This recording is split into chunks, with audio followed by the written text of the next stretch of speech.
Hello, I'm CG Ian. This is a quick video to show how to animate opacity in Blender.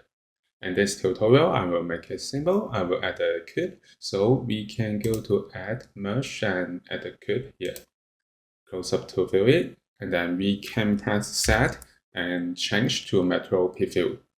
Now we don't have any material, so we can select the cube and then go to Material Properties and add a new material. So a principled ESDF shader look is added. We can change the color. For example, I change it to blue.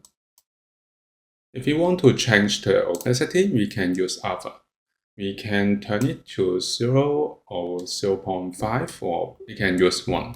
Now, if we want to set an animation to animate the opacity, we can go to timeline.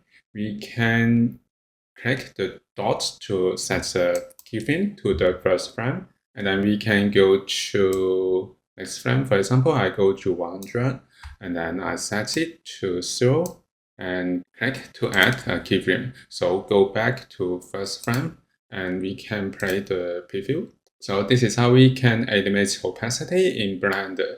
Thank you for watching this video. Hope this helped. Please subscribe this channel. More video will be shared with you. I'm CG Ian. See you in the next video.